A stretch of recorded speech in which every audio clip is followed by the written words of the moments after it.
செந்தில் வணக்கம். தற்பொழுது உலக பிரசித்தி பெற்ற ஸ்ரீவில்லிபுத்தூர் ஆண்டாள் கோவிலில் ஆடிப்பூர தேரோட்டமானது தற்பொழுது வெகு விமரிசையாக நடைபெற்று வருவதை காண முடிகிறது.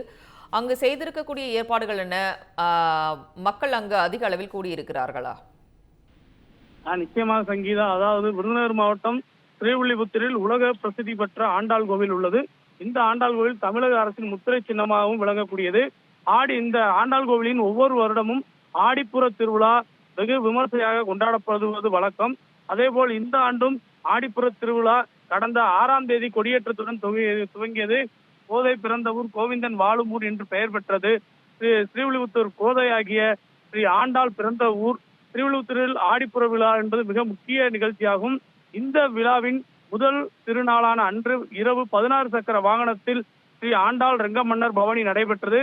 அதனைத் தொடர்ந்து 5ஆம் நாளான கடந்த 10ஆம் தேதி கருட சேவையும் 7ஆம் தேதி சயன சேவையும் நடைபெற்றது. இந்த திருவிழாவின் முக்கிய நாளான இன்று 9ஆம் திருநாளை முன்னிட்டு ஆடிப்புற தேரோட்டம் வெகு விமர்சையாக நடைபெற்று வருகிறது. இந்த தேரோட்டத்தில் அமைச்சர்கள் கீர்த்தனா, ஜெகதீஸ்வரி மற்றும் மாவட்ட ஆட்சியர் சுகபத்ரா ஆகியோர் கலந்து கொண்டு திருத்தேரினை வடம் பிடித்து இழுத்து துவக்கி வைத்தனர். இன்று விருதுநகர் மாவட்டத்திற்கு உள்ளூர் விடுமுறை வழங்கப்பட்டுள்ளதால் தமிழகம் மட்டுமல்லாமல் வெளி மாநிலங்களிலிருந்தும் பலாயிரக்கணக்கான பக்தர்கள் கலந்து கொண்டு இந்த தேரை வடம் பிடித்து இழுத்து வருகின்றனர். ஆடிப்புறம் என்பது ஆண்டாள் பிறந்த நட்சத்திரமாகும். இந்த நாளில் நடைபெறும் இந்த தேரோட்டத்தில் பங்கேற்று ஸ்ரீ ஆண்டாள் ரெங்கமன்னரை வழிபட்டால் குழந்தை பாக்கியம் இல்லாதவர்களுக்கு குழந்தை பிறக்கும் என்றும், திருமணம் ஆகாதவர்கள் வந்து சுவாமி தரிசனம் செய்து சென்றால் திருமணம் நடைபெறும் என்பதும் ஐதீகம்.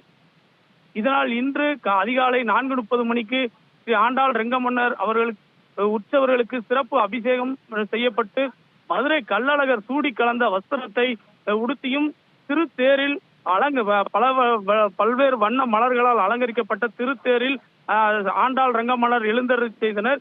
இந்த தேரோட்டத்தில் பலாயிரக்கணக்கான பக்தர்கள் கலந்து கொண்டு கோவிந்தா கோபாலா என்ற கோஷங்களுடன் தேரை வடம் பிடித்து இழுத்து வருகின்றனர்.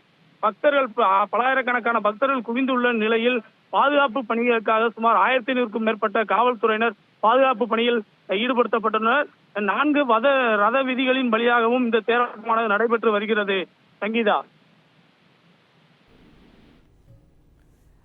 விவரங்களை வழங்கியமைக்கு நன்றி செந்தில்.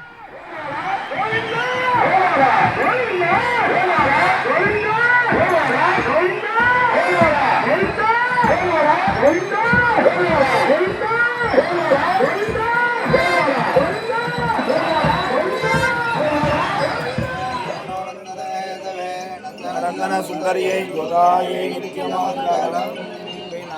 வாடி போறத்து ஜனதுத்தால் வாடியே. ஓகே.